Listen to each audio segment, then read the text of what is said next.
Hello, welcome. Nice to have you here with me. However, I don't know who you are yet. So in the comments, please do say hello. I would love to know who I am talking to this evening. If you're watching this back on catch up, just pop in #replay so I can see if you've seen this before the challenge. So hello to all of you that are here with me live. I know it's always difficult. Life is busy to get here live, but thank you for those of you that have given me someone to talk to today. So that's very nice. Hello, Barbara. Nice to have you here with me today. I will see if anyone else is going to say hello. Hello, Caro. Hi, boss. I like that. I like that. I'm going to be boss today. Nice to have you with me too. See if anyone else is saying hello before we get on with our masterclass. We're going to dive into the masterclass. Hello, Judith. Nice to have you with us. Hello, Farah. We're going to dive into the masterclass. It should take about 45 minutes to go through some things with you, but you are more than welcome at any time to ask me questions or to go through anything at all with me that you need to. Hello, Kelly. Kelly, you're in London. Lovely. Brilliant. Do keep saying hello. I'm going to share the screen and I'm just going to crack on, get started so that we can really go through everything here with you today. So I'm going to keep my workings out on this so that I can read the comments and go through this with you today. So I want to be able to look at both screens. If you wonder why you've got my workings out there, that is the reason why. So hopefully you are here for my Food Photography 101. If you are here for a fishing video, I'm really sorry, you're in the wrong place. Hello to Annie, nice to have you with us too.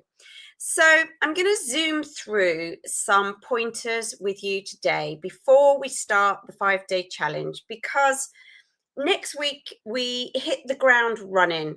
We go through creating you a framework of how to work with your food photography and how to make it work in a way that's logical for you to pick the food up, to pick the drink up and photograph it, with it not taking you 3 hours to do, with you making the same mistakes each time. Each day we're going to break it down and give you something that you can use over and over again from there. So that's what we're going to go through today. We're going to go through prep, plate, style, shoot, the whole shebang. So if you haven't met me yet, I am Emma Dunham. I'm a multi-award-winning food photographer. I'm a mentor in food photography, styling, and commercial marketing. I'm the founder of the Food Photography Academy based in the UK, but we have members from all around the world. I'm the author of the Savvy Food Photography Diary, and I run in-person food photography, styling, and marketing retreats. I was going to say just in the UK, but we have now gone into Prague. And in September, we are in a beautiful chateau in France. So I can't quite call it conquering the world yet, but we're getting there. Hello, Kira. Nice to have you here too. So let's go through today then. We're going to go through 10 pointers of prepping, plating, styling, shooting, taking this right back to the basics. If you are here and you are not a basic food photographer, please bear with me. This is just to get us through and to get us started for next week. But hopefully for most of you, it will be a recap or it will be some new things that I can go through with you. So the first thing that I want to talk to you about, people get very worried, and I tend to get lots of things coming through saying, what equipment do I need? What do I actually have to have? The absolute bare minimum to photograph food. Hello, Sherelle. And so let's have a look at that. Let's unpack the first thing here. If you have a camera next week, I would love you to use your camera. Dust it off if you haven't used it. It's a great week that if you've got frustrations with what to do with a camera, you've got me and my coaches in the group for the week, and they will be able to guide you, as will I, as to what to do if you're struggling with your camera. Hello, Daryl. So if you have a camera, please do use it. If you are here saying, I've only rocked up with my phone, I'm just going to leave now. Don't, please stay. There are plenty of things that you will be able to do. You will still be able to do 80–90% of the week on your phone. You will learn all the techniques, you will learn all the frameworks. There might just be a couple of things that you struggle with on lighting or controlling, something like that. But realistically, you can get through this week on a phone, no problem whatsoever. What I'm saying to you here is, if you've got a camera, please do dust it off, try and use it. You've got a wealth of experience in the group with you next week, so it will be a really good time for you to get lots and lots of free help if you want to start using your camera. Hello, Laura. A tripod. For food photography, a tripod is really important if you have one. Even if you're using a phone and you've got a tripod, if you've got a camera, a tripod, it keeps your food sharp. Because we're working quite close up, having your camera on a tripod is great because it stops anything blurring or getting a soft photo. However, if you don't have a tripod, don't start buying things for next week. That is not the plan of next week. What I would suggest you do is you can put, if you've got a phone, you can prop your phone up in a shoe. That's a great way to keep it in place. If you have got a camera, a pile of books, a wall, a cabinet to put it on, anything that stops you pressing the button and moving the camera is what we're trying to achieve with the equipment. So if you have a camera, great. If you don't, a phone is absolutely fine, no problem. If you have a tripod, that is great. If not, use something to try and lodge your camera or phone onto or into so that it helps you get a sharper image. I'm going to go through and talk to you about lenses and lighting a bit more, but I just want you to take in this page that this is all you need at this point. And you can raid your kitchen next week for all the things that you need. For ages, I raided my kitchen and used everything from around the home because I just wanted to try out different things without having to buy anything expensive. And to be fair, it's very, very rare I buy something expensive now for my food photography because charity shops are so great. They give you some great props there too. So lens wise, if you are here with a camera and you're thinking, but I don't know what to do, what lenses, I've got different lenses, what do they all do? Lens wise, I will tell you what I use and why, and that might just give you a little bit of a hand here. So the lenses that I use are all prime lenses, so they don't zoom at all.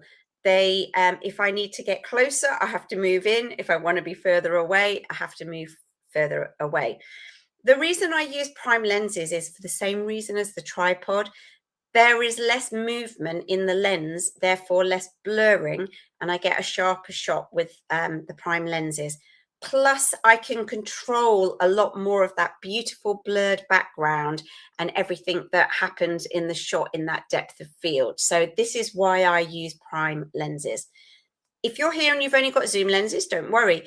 You try what you've got next week and it just gives you a really good idea of what you're doing. I have a 50mm lens, a Nifty 50 that a lot of people will be using already for other genres of photography.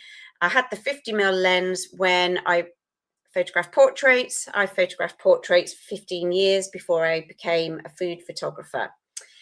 From a 50mm lens, I bought a macro lens. So I wanted to be really close up and get all the hairs on the raspberries and all the little dots on the strawberries. And I absolutely loved my macro lens.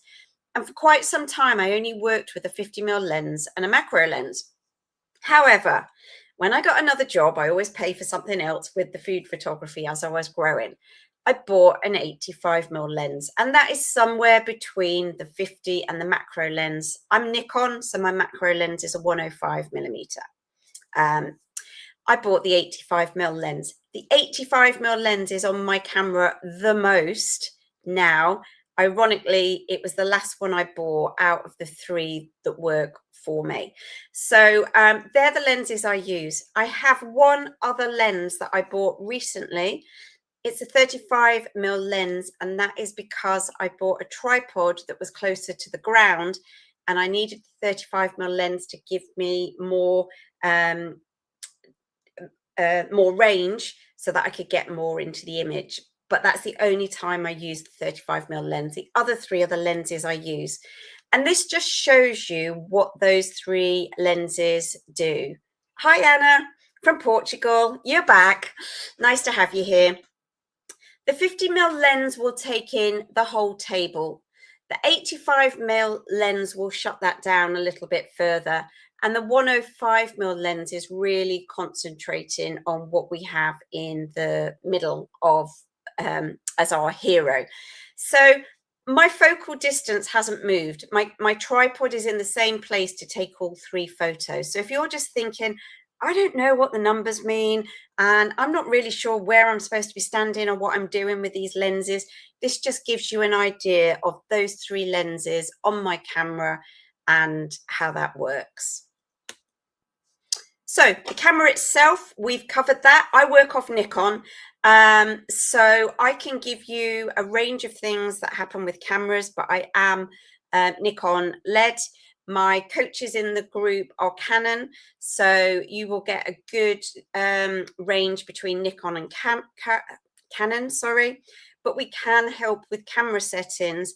And we have a very good friend called ChatGPT that if we don't know something about your camera, we can ask our good AI friend for any help, because we know the question that we can ask. So again, if you want to get to grips with your camera, please do. We are there to help you next week. So the tripods. A tripod is not born equally. A tripod can be one tripod where you put your camera or your phone onto. These are great if we're doing shots where we're looking across at the food or slightly down. If we want to do a flat lay, or any of you here from the sort of chefing industry, that would be a top down, then we're going to need to have our camera so it can point down onto the floor. This is where having a camera with a column across the front really helps you be able to get directly across a flat lay at the top. You will need a little sandbag on the edge, and you will then just be able to point that camera down straight onto the food and drink. I had this for a while. It worked okay until it didn't. It snapped. And then I changed my camera over to this type of camera where the legs invert and my camera was sitting in the middle. So I didn't have to use a sandbag anymore. Some of these cameras, the legs invert. Some of them you take the middle axis out and you swap them over. But these are the kind of tripods that you could be looking for. And it might help you think about why you're here. If you're here for food photography, if you're here as a food business, what kind of photos you normally take.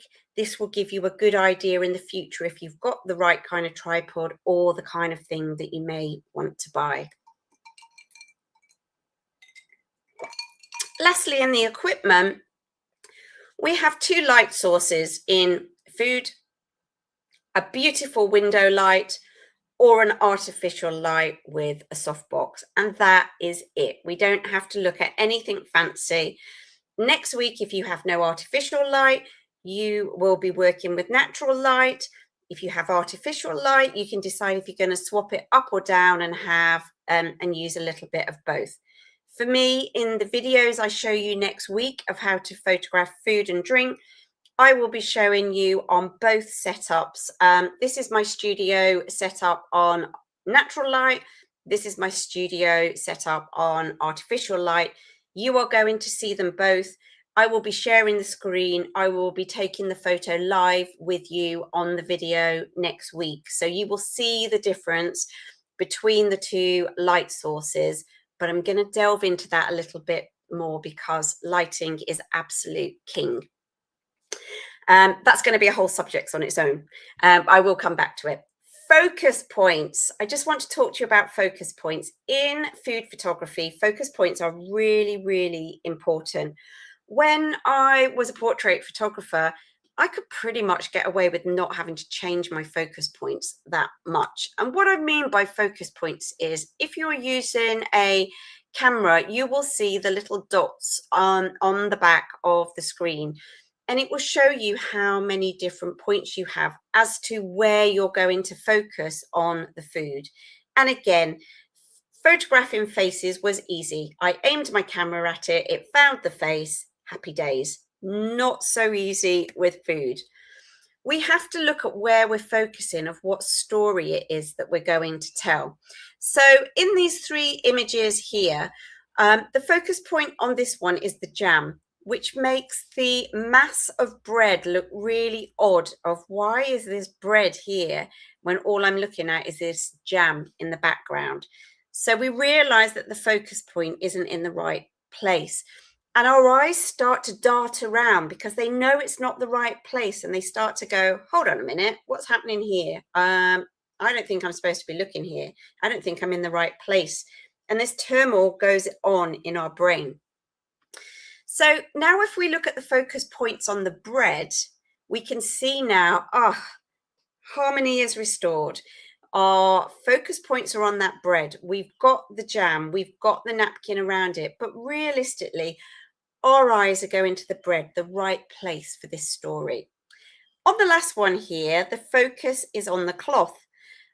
The bread is out of focus, the jam is out of focus, but the cloth is in focus, which is totally going to mess with our brains of where our eyes should really be looking. So this is why we have to look at the focus points we're using and how many and where that lands on the food to give us a really good idea of where the story is in our food photography. So if we look at this image at the top here, the focus is on this second pan. The hands, like a leading line, are showing us that this is where our eyes are supposed to go into, which works really well. If we look at the olives here and the olive oil, let's just have a look at the difference here. In this first one here, everything is in focus. So I feel we've got the cornichons, we've got the olives, we've got the olive oil, and we've got the dip and the bread. It feels like it's the whole shebang, everything that is on the image. Whereas when we look at this one on this side, the only thing in that image is the olive oil. And so now the whole story is about the olive oil and how the olive oil is working in that imagery. And this is what happens with our focus points. When our focus points are wrong, we've got these crackers down at the bottom, and the only thing in focus is the oranges or the tangerines at the back. The main part of it is out of focus. So our eyes again go to the wrong place. Brain goes into turmoil. What's happening? Don't know where to look. This is not good. And on this burger at the bottom, the sharpest bit on this burger is the chopping board at the front. The burger itself is not actually in focus. So these are the things with our focus points that we've got to keep our eyes on while we're photographing. Also, while we're photographing, we're going to be working between the exposure triangle. If you're on a camera, we advise you to be on manual settings next week. And when I do the videos, I will tell you what my settings are for anyone that's wanted to kind of get an idea. Obviously, all cameras are different, all settings are different, all light is different, but I just give you an idea of what my camera is on next week. The three things that we can control is the aperture, the depth of field, how much is happening in the background in our image. The shutter speed, how blurred, how focused our image is in regards to the exposure triangle, and the ISO, which is to do with how much light lets into the camera. Now, once we start to move one of the exposure triangle, we have to compensate with the other two, because in all of these instances, more light or less light gets entered into the camera. So we have to play around with what we're doing. So, for example, the shutter speed. What we're trying to do when we sprinkle with the shutter speed is we're looking to get dots. And this is where our shutter speed helps us with sprinklings of icing sugar over things. We want dots. We don't want those long rain lines.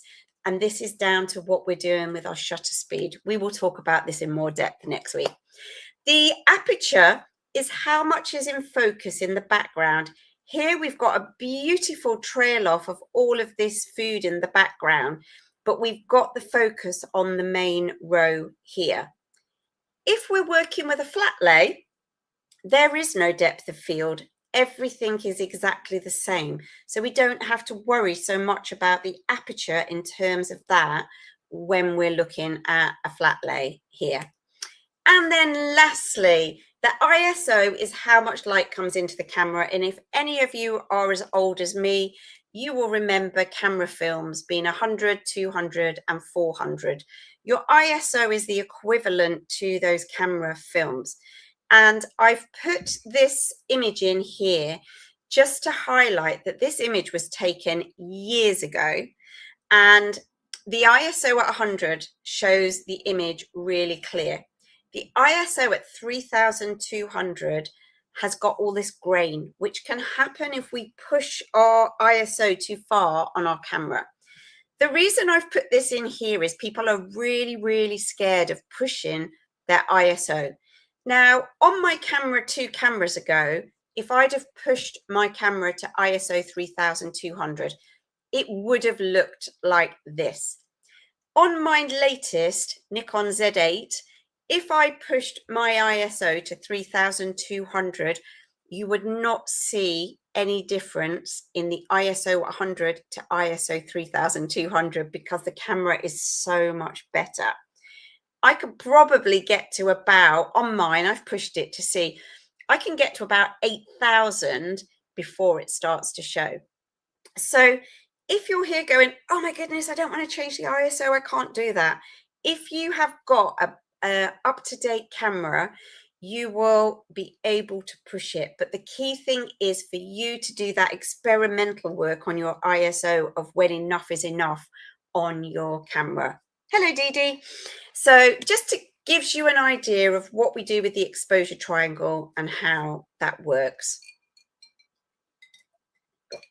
Number 4, we're coming back to that lighting that I talked about before. And there are multiple things that you can use to light your food. If you are here with no artificial lighting, it is absolutely fine. Natural light is beautiful with food and drink, and you will love it, especially at the moment in June. The light is absolutely beautiful, so you'll love it. You then have artificial lights, strobe lights, continuous lights, blah, blah, blah, blah, blah, all those things. That's absolutely fine. And you can have a softbox on it. If you have umbrellas, I would advise not to use umbrellas. You have a lot of spill out the side. Spokes can show up in the food. So if you're using artificial light, do ensure that that is with a softbox. If you're using natural light, you will still get absolutely beautiful photos. And sometimes, depending on what I'm photographing, I would choose to light naturally than artificially for some of the techniques that I want to do with that natural light. The key thing between artificial versus natural light, because you will hear things out there, you will see things on social media, and you will hear some people go, oh my goodness, no, it has to be natural light for food photography, or it has to be artificial light for food photography. It doesn't matter what you use to light your food, artificial or natural, as long as you light it well. When you light it well, you can't see the difference between artificial and natural light. And this image here shows you 3 artificial images, and it also shows you 3 natural images. Feel free to have a look, see if you can guess which one is which. I will put you out your misery so that you will know which is which. But just to let you know, it's about what we do with that light, not what we light with. So I just want to dispel that myth before we get into next week. If you feel that you haven't got the right equipment, don't worry. It doesn't matter. You can do everything on natural light. And we're running this challenge in June. You've got loads and loads of daylight. It's almost 7:30. It's still really nice and bright with the sun out here at the moment. So back to the 6 images. If you've been looking at which one is which, we've got the pizza on natural light. We've got the lollies on natural light. We've got the eggs on natural light. The pancakes are on artificial light. The ice cream is on artificial light, and the cheese is on artificial light. Just to give you an idea there. I hope some of you got that right. Please let me know if you got all 6 right. That's your first bit of homework. So not only does it matter how you light your light, it also matters the direction of that light that you are using. And the first one I'm going to talk to you about that we're going to work with next week is we're going to be looking at side light. That doesn't matter if it's side light on location, if it's side light on location with natural light or artificial, or whether it's in your studio or home. The light is the same. You've just got to find the light coming in from the side to hit your set, to hit your food, to hit your drink at the appropriate place. And these images all show side light coming in from the left on each of these images. The one thing side light does then is it gives quite a harsh shadow on the right-hand side. Now, when I say right-hand side, side light can be left side to right or right side to left. If you're left-handed, you're probably going to do left to right. And also because we read from left to right in the Western world, it feels quite natural for us. For me in the studio, I'm set up with my natural light to the left and I'm set up with my artificial light to the left. And it feels really, really natural to me. Not that I couldn't light it the other way around, but that's the way that feels right to me. When we've got harsh light, we need to bounce a little bit of light back in. And that can be with purpose-made reflectors for photographers. It can be with white card, silver card, mirrors, even foil you can bounce light back into. As long as you have something that is not as powerful as the light, you will keep the shadow in your food. So this gives you an idea here of some bounced side light using different things. This is a reflector and a reflector, a white card, mirror, a reflector, a mirror, a silver piece of card, and a reflector here. So if we're finding the shadows are too harsh, we bounce our light back in again. The second way that we look at light is we backlight, which is beautiful for drinks. And when you're working on the floor with a flat lay, opening the door and having light coming through a really nice, beautiful soft light is what happens with backlight. So this gives you an idea of the setups for the backlight. And these are the same images with that backlight working for them. We can still do exactly the same with that bounce light. I'm on the floor of the studio. I've opened the door. I'm now bouncing white card, silver card back in to give all of these 3 images less shadow at the front. And this is how those 3 images look when we've bounced that light back in again.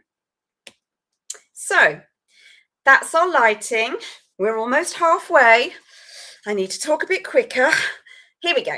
So the angles we shoot at in food photography are really simple because food's not moving, drink's not moving, other than if we're doing a pour or a sprinkle. We photograph at eye level. We photograph at 45 degrees-ish. I'm not asking you to measure if it's 45 degrees. Somewhere above is the great place to be.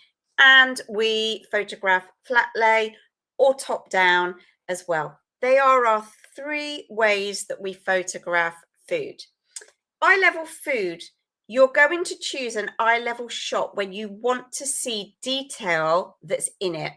A burger, a drink that you're looking at the what's happening in the drink. We would miss all of these blueberries coming down the pancakes if we'd have taken it higher up, and we would miss all the little bits in the grapefruit on the top of here if we'd have took it from above. A 45 degree-ish shot is where we want to see the detail on the top, but also we want to see what's happening in it. Great for cakes, great for things where we've got things happening on the top and inside it. And this is probably the angle that most people would go to first. And then our flat lays. We put it on the floor or a low table, and we take the photo directly over the top. Flat lays are perfect when all the detail is on the top. A pizza is a prime example of this, that if we took a pizza eye level on, it would be really, really boring because all we'd have is a bit of the dough and maybe an olive or a bit of basil sticking out of the top. So angles are really easy in food photography. We're not clambering around on our knees. We've only got those three angles to stick at. Okay, on to number 6. That was quick. That speeded that up a bit. We've got backdrops, and backdrops come in different guises. And next week, we're going to be talking about backdrops. But before that, I really want you to think about what could you use for your food photography without having to go out and spend a fortune at this point. Just to get going, what is it you can use? And you can use purpose-made backdrops. You can go to some of the brilliant backdrop companies, which we will discuss next week, and you can get the backdrops. If you look at backdrops online to buy, and some are vinyl and some are paper, always go for the vinyl backdrops. The paper ones end up with cream, oil. I have ruined so many backdrops that you want to go for the ones that wipe clean.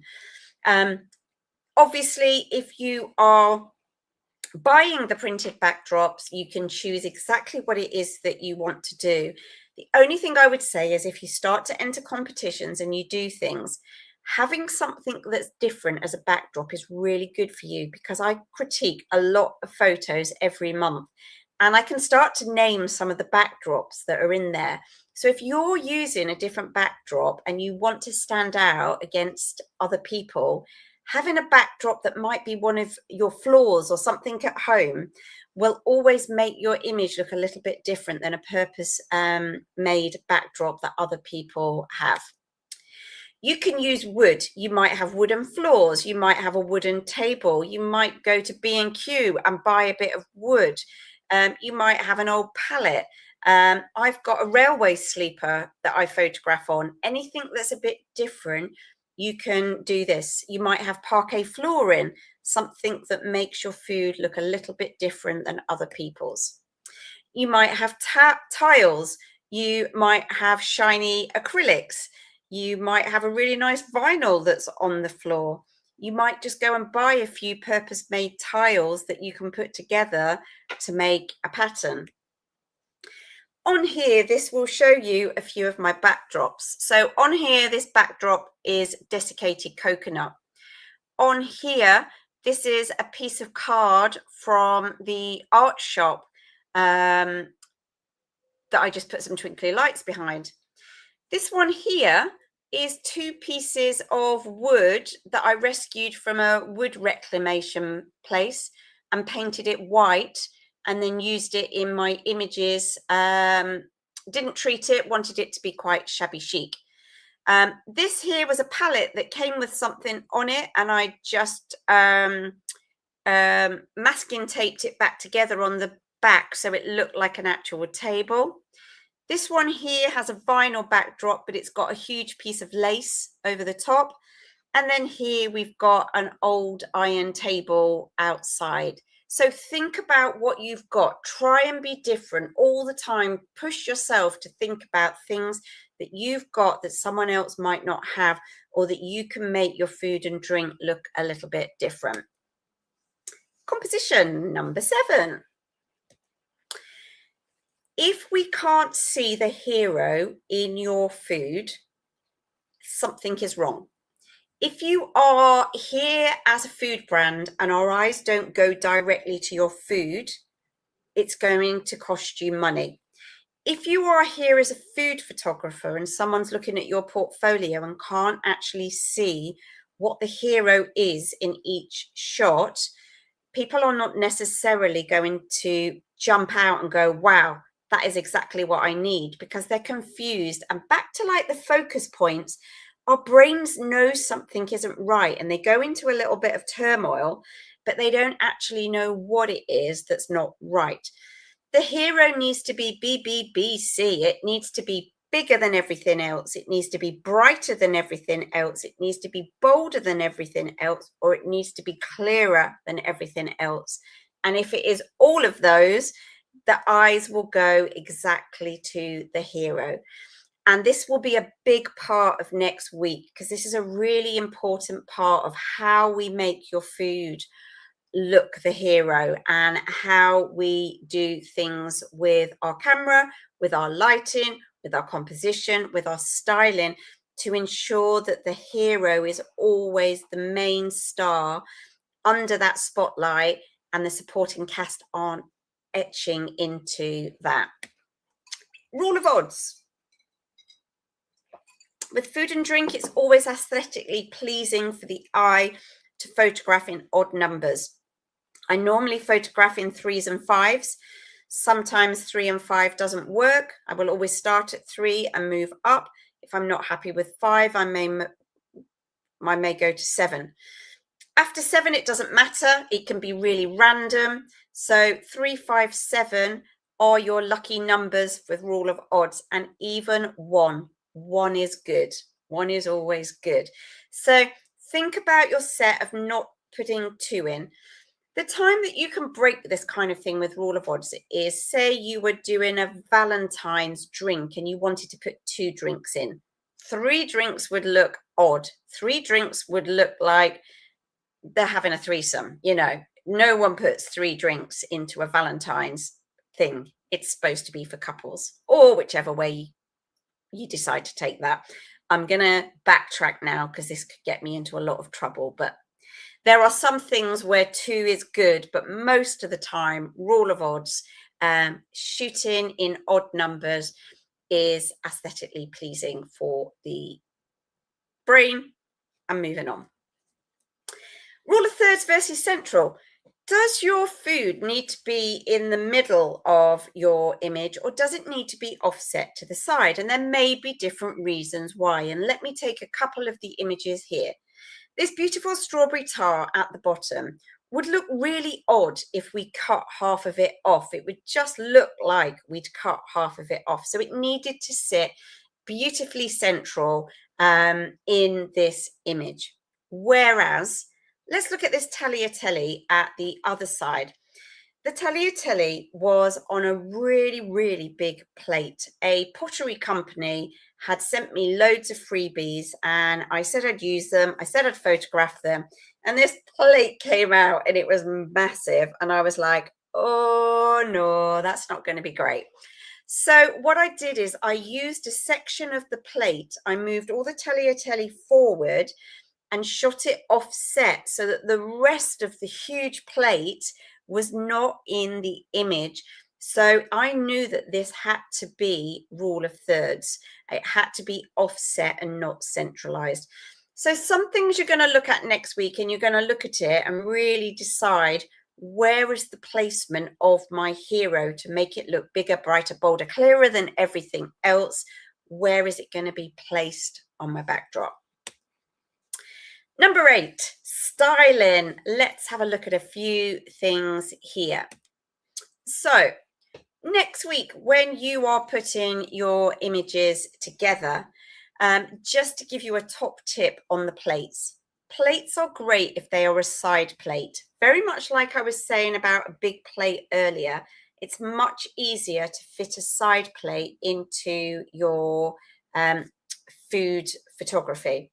My prop shed is full of side plates, and I've probably got about 10 or 15 large plates. That's it. Most of the things I do are on side plates, and they are normally matte plates. Matte plates like this one here and this one here stops the light bouncing off them. When we look at something shiny, we get this sheen around them. So when you look at all those super duper glossy plates, they don't have a place in food photography. And you will start to see this next week when you're building your set. If you've got a really, really shiny plate, then you are going to struggle with these highlights in it there. Exactly the same for the cutlery. You need to look at brushed silver, brushed gold, matte black, chopsticks that are wooden knives and forks. This is a brushed stainless steel rose gold. Glass is great. Wood is fantastic. Very dulled down, artificial, antique, tarnished cutlery is absolutely perfect for food photography. And don't forget, as part of your props, when you're doing things, the food can be part of the props to make up the image. It doesn't just have to be the end dish on a plate with a fork. We can add in the props to show. We can show the method of every single thing that we are doing here. So bear that in mind in the week of not to discard your workings out. They might actually enhance your imagery. Napkins, material, lace, whatever it is, it all works to add to the story. It softens the background. It adds to the story. It builds up what it is that you are photographing. For example, this croissant, if we look at it, we don't really look at it until we go, let's see what's happening here. Let's unpack this. There's a tablecloth. There is a green napkin, there's a plate, there's a white napkin, there's a mint napkin before we actually get to the croissant. Now, that is good styling. That croissant on its own on the plate would have looked really, really drab. This has been built up beautifully with layers to help us get that texture into the image, which is good. Okay, I'm just going to share a few things in my kit bag. We are very much nearly there. I will always have a paintbrush in my back pocket on a shoot or when I'm in the studio.